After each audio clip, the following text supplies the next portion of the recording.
I'm Siew Leng. I'm the Chief Urban Designer at the Urban Redevelopment Authority of Singapore. And my responsibilities include overseeing all urban design and design issues. Urban Redevelopment Authority is the planning authority of Singapore.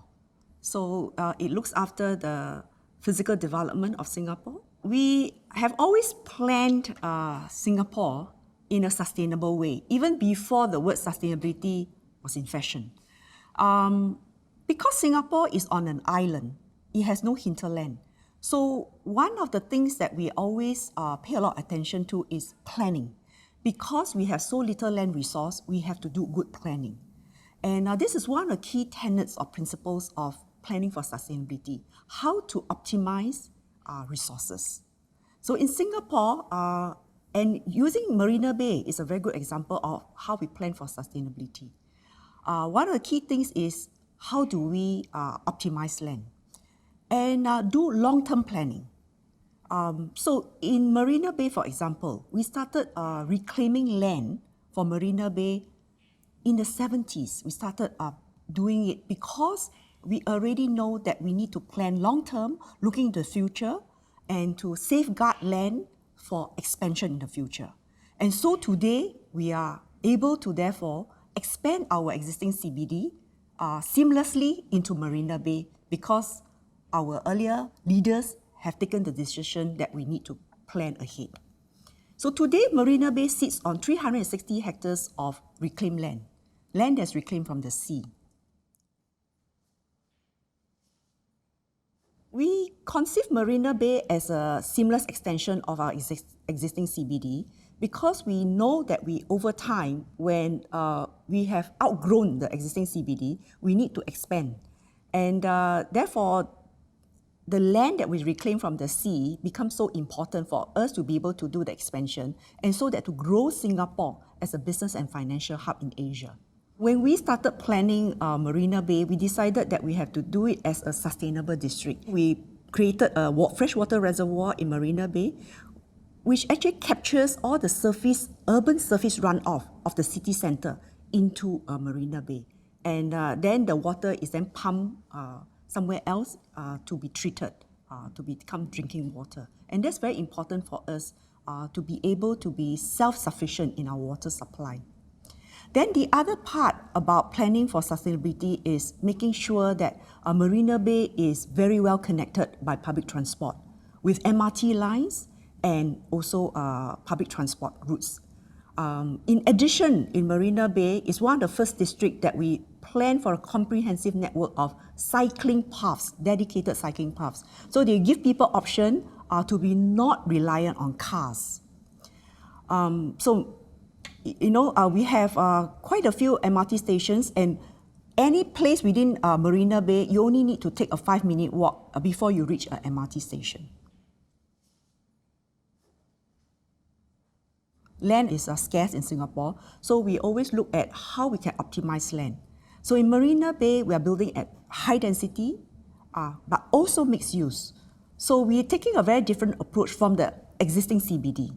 Existing CBD was done in the 60s, 70s, 80s. So we are taking a very new approach now. It will be mixed use. So while it's also a financial hub, but it's also a very mixed use district with people living there, with hotels, with meeting places, with entertainment users, so that the new city will be a lively city 24/7. We have always planned Marina Bay as what we call a live, work and play district. So in Marina Bay, we have taken a decision to set aside 54 hectares of prime land in Marina Bay to create what we call the Gardens by the Bay. And this 54-hectare garden forms part of a necklace of 3 gardens interconnected along the waterfront. So it connects to another garden in Marina Center and another garden in Marina East. And together with this garden at the waterfront, we are able to create a city that is truly what we call live, work and play. All buildings in Marina Bay have to achieve the highest Green Mark rating. Green Mark rating is a green building rating system.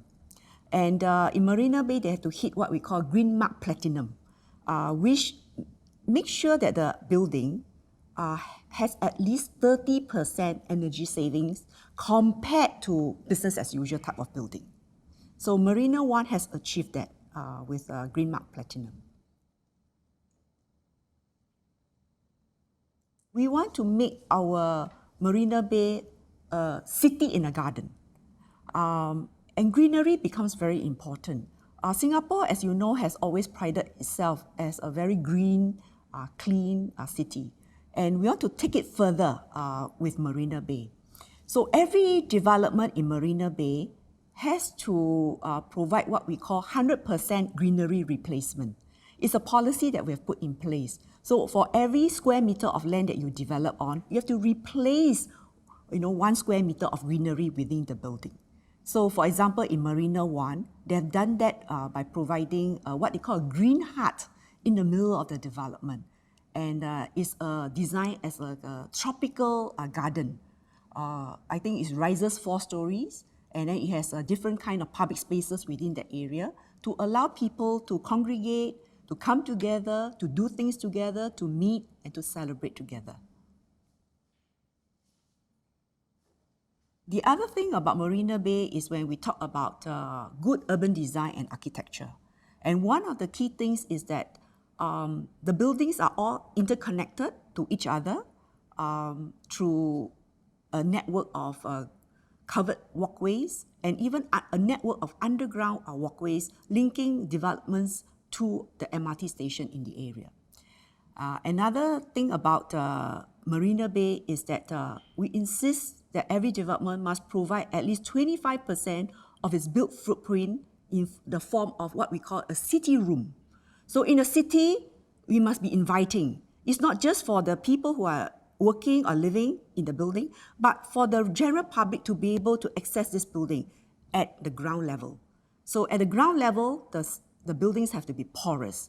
And in this case, Marina One, again, is a very good example of allowing people to be able to walk right through into this green hut, which is the focus of this development. How you do buildings, how you do development, it must be contextual. In our case, we are in the tropics, right? So when we build buildings, we know that if it's hot, the weather here is hot, we can reduce the heat island effect if we plant more. So we don't just plant in, say, the public areas like our roads, which we always have trees and all that to provide shade, to reduce heat island effect, but also within each development. So in the buildings, we encourage them to provide what we call sky terraces and roof gardens. Bring the green into a development that in Marina Bay would be very high density and high rise anyway, so that even if you're working up on the 30th story or the 50th story, or you live up there, you are still in contact with nature. So the greenery is being brought up into the buildings.